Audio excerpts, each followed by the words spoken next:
Halo guys, selamat bertemu kembali dalam acara cerita-cerita zaman dulu, cerita Sangihe yang saya bacakan langsung dari sumber-sumber otentik warisan nenek moyang. Jadi saya tidak mencari di Google guys, karena apa yang ada di Google itu biasanya ya diambil dari sumber-sumber narasumber langsung. Jadi kali ini cerita kita mengenai Maka Ampo Webengha atau pendekar Sangihe yang pemberani.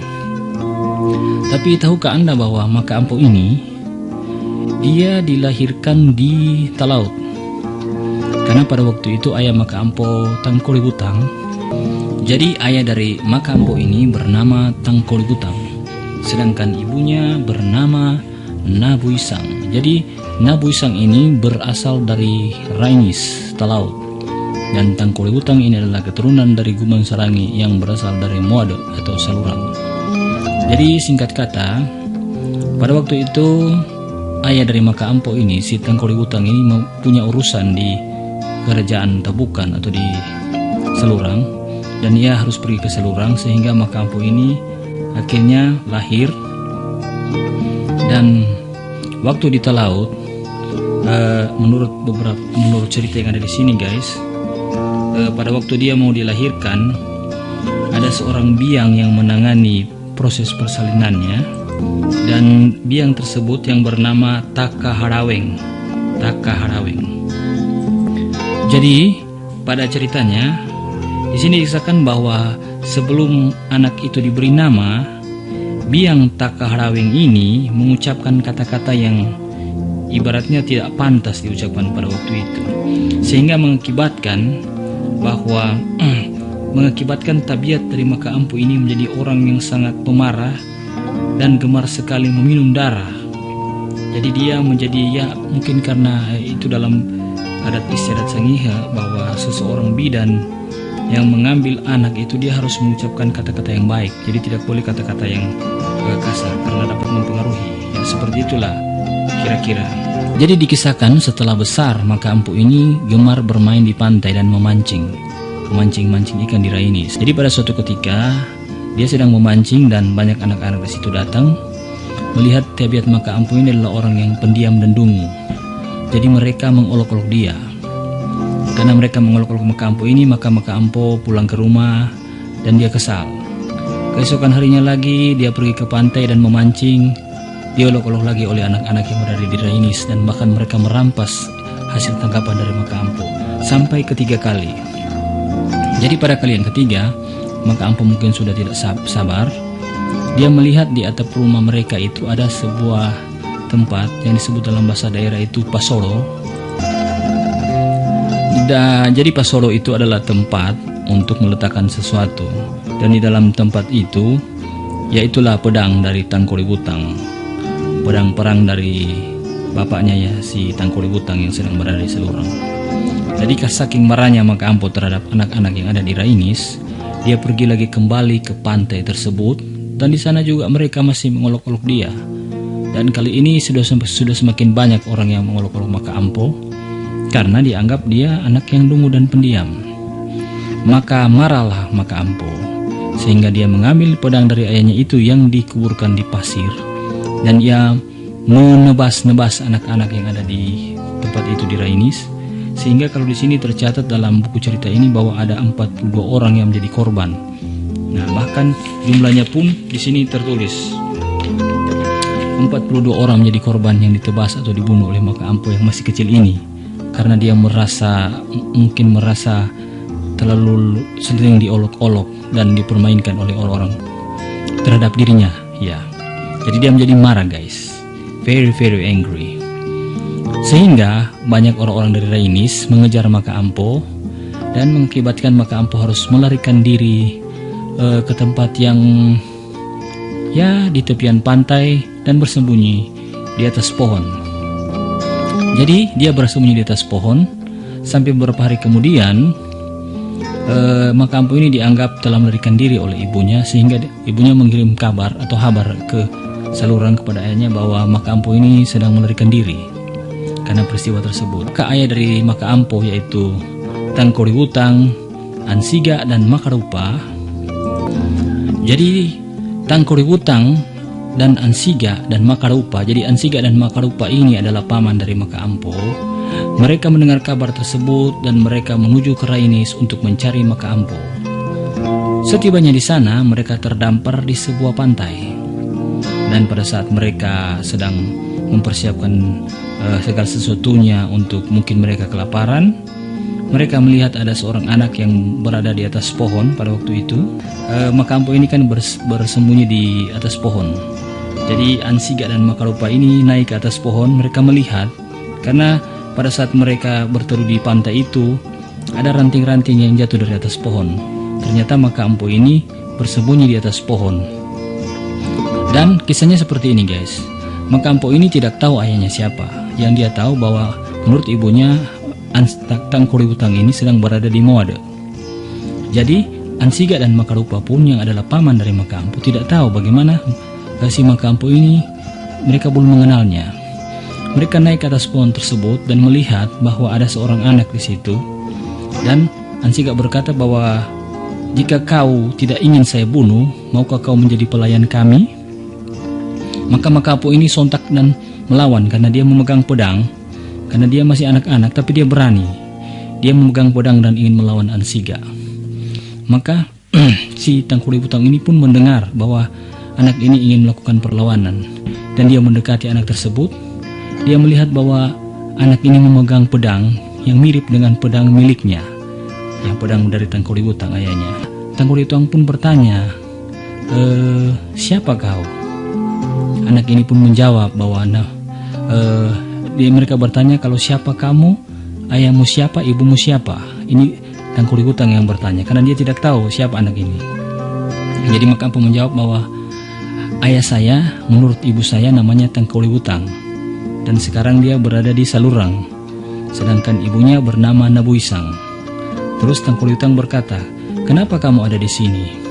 Dia berkata, karena saya diolok-olek oleh anak-anak di Rainis selama 3 hari. Saking emosinya dia, akhirnya dia membunuh mereka dan dia melarikan diri. Maka si Ansiga dan Makarupa berkata, karak kayelang naongke ratu ini Maka Ampo.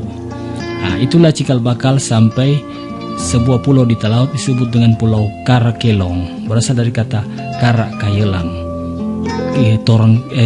Pikirin pembantu padahal anak raja. Oke guys, sampai sini mengerti? Understand? Jadi ini adalah asal kata dari Karakelong. Ada satu pulau di Talaut yang besar bernama Pulau Karakelang, dan itu berasal dari kata dari Ansiga yang menganggap Maka Ampo ini, dia pikir bahwa Maka Ampo adalah elang. Elang itu kan bahasa Sangi artinya pembantu. Karak kayelang naungkei anak ratu, anak raja. Sedangkan tempat di mana mereka atau di mana Maka Ampo ini bersembunyi itu disebut dengan orang Sangi, mereka disebut dengan Mamelong Ngene, atau dari kata Senggok Melong. Jadi kata Senggok Melong dipersingkat menjadi Melong Wene. Jadi Melong Wene ini adalah tempat di mana Maka Ampo bersembunyi. Sedang orang Talaut pada akhirnya menyebutnya menjadi Melong Wane. Jadi asal kata Melong Wane adalah dari asal sejarah dari Maka Ampo ini, di mana ia waktu itu bersembunyi di pantai yang disebut oleh orang Ansiga dan Makarupa Melong Wene. Melong artinya agak berwarna-warna gimana gitu, melong, warna biru atau seperti itulah. Jadi guys, karena Maka Ampo ini sudah melakukan kasus pembunuhan, yaitu membunuh anak-anak di Rainis, karena dia saking emosinya sering diolok-olok, maka dia pun dilarikan sampai ke Salurang. Tetapi Tangkuriwutang ini tetap kembali ke Rainis dan menemui istrinya di Nabuisang, dan keduanya tetap hidup sebagai suami istri, dan mereka memperoleh seorang anak lagi yang diberi nama Panurate. Jadi anak yang lain dari Tangkuriwutang ini bernama Panurate. Jadi jika ada Anda yang memiliki fam Panurate, jadi Anda adalah juga keturunan dari Tangkuriwutang atau anak dari Gumen Sarangi. Jadi itu keturunan dewa. Ya seperti itulah kata mereka. Nah, pada kesempatan yang lain si Tangkuriwutang ini pergi mencari ikan. dengan menggunakan perahu.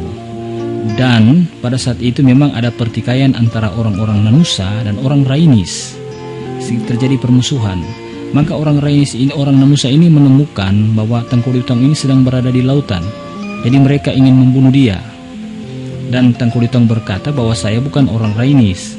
Istri saya orang Rainis, tapi saya orang Salurang. Jadi demikianlah tetap orang-orang Nanusa ini akhirnya membunuh si Tangkulitang ini yang sebenarnya tujuannya hanya ingin memancing ikan. Dan Tangkulitang berkata bahwa darah saya ini akan menjadi kutuk bagimu karena engkau tidak percaya apa yang saya katakan. Dan mereka tetap membunuh Tangkulitang dan mereka memotong kepalanya dan mereka berpesta. Sementara orang-orang Nanusa ini berpesta karena telah membunuh Tangkulitang yang dikira mereka adalah orang Rainis, maka muncul ya bau harum di antara mereka, sehingga orang-orang Nanusa ini ketakutan karena kalau ada tercium bau harum berarti mereka telah salah melakukan tindakan. Maka orang-orang Talot ini pun mengadakan suatu upacara arak-arakan kebesaran untuk menghentar kembali kepala Tangkulitang itu kembali ke Sangir. Lantaran mereka takut menghentar kepala ke Salurang, maka kepala Tangkulitang mereka tempatkan di Pulau Nusa dekat Pulau Bukidot, Tabukan Utara. Jadi guys, singkat kata, Maka Ampo ini mendengar bahwa ayahnya Tangkulitang dibunuh oleh orang-orang Nanusa, maka marahlah dia dan dia kembali ke laut membawa pedang ayahnya yaitu Barak Maka Ampo. Dia pergi ke Rainis dan ingin merontak untuk melakukan pembalasan dendam. Tetapi orang-orang Rainis itu berkata kepada dia, apakah kamu masih ingat bahwa dulunya dia juga pernah membunuh orang-orang Rainis, membunuh anak-anak kami? Kenapa juga kau mau membunuh kami?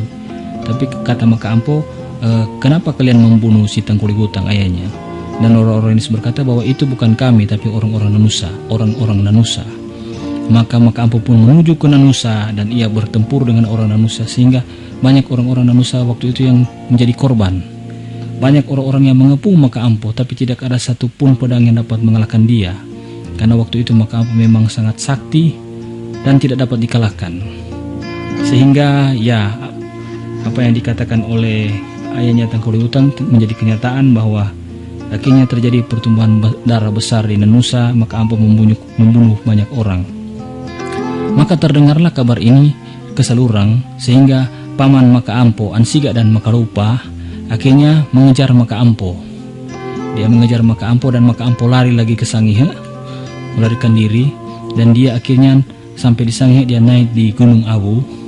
Dan pamannya Ansiga dan Maka Rupa mengejar Maka Ampo. Dan di Gunung Awu itu ada satu batu yang sangat tinggi, sehingga Ansiga dan Maka Rupa tidak dapat naik di atas batu itu. Dan hanya Maka Ampo seorang dirilah yang selama ini dapat menaiki batu tersebut. Dan sampai sekarang batu itu disebut dengan Batu Maka Ampo yang berada di Gunung Awu di Kepulauan Sangihe. Dan gunung itu seperti Anda lihat di latar belakang ini, di atasnya ada batu Maka Ampo. Dan sampai sekarang ini pun tidak ada orang lainnya yang berani naik ke atas gunung tersebut karena tidak mau mengambil risiko guys. Karena hal tersebut berhubungan dengan kebudayaan dan mistis, jadi lebih baik jangan dicoba. Lakukanlah hal-hal yang aman. Jadi ceritanya guys, selanjutnya Maka Ampo ini dari kerajaan Tampuang Lawo yang sebelah Kurano, sebelah dipimpin oleh Kurano melintang Nusa terbagi dua, kini disatukan kembali oleh Maka Ampo, serta di kerajaan kecil-kecilnya disatukan kembali dan menjadi Dimpuraeng atau menyatu. Jadi kata Dimpuraeng ini berasal dari kata menyatu, atau kata dalam bahasa daerahnya itu Dimpuro Patiku Selaeng, artinya bersatu seluruh wilayah. Dan Maka Ampo ini sangat terkenal dengan pribadinya atau kelakuannya, seperti yang tertulis di sini bahwa Maka Ampo itu dari membunuh orang, rambut orang terbunuh dicukurnya dan dibuat jala darombo. Setelah itu Timpuang Sehiwu dan Sompu Sehiwu, keduanya kakak beradik, sementara mandi di sungai lainnya di jalannya dan dijadikan istrinya. Juga ada kisah dari seorang Biarung. Biarung ini adalah pembantu atau juru tenung dari Maka Ampo, penasihat spiritual.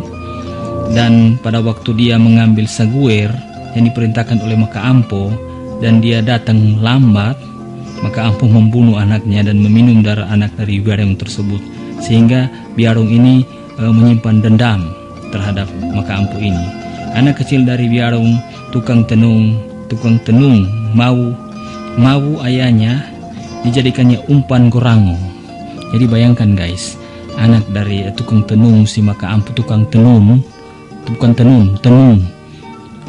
para ahli nujum dari Maka Ampuh ini, anaknya dijadikan umpan gorango oleh Maka Ampuh, sehingga mengakibatkan dendam di hati dari pengawal Maka Ampuh ini.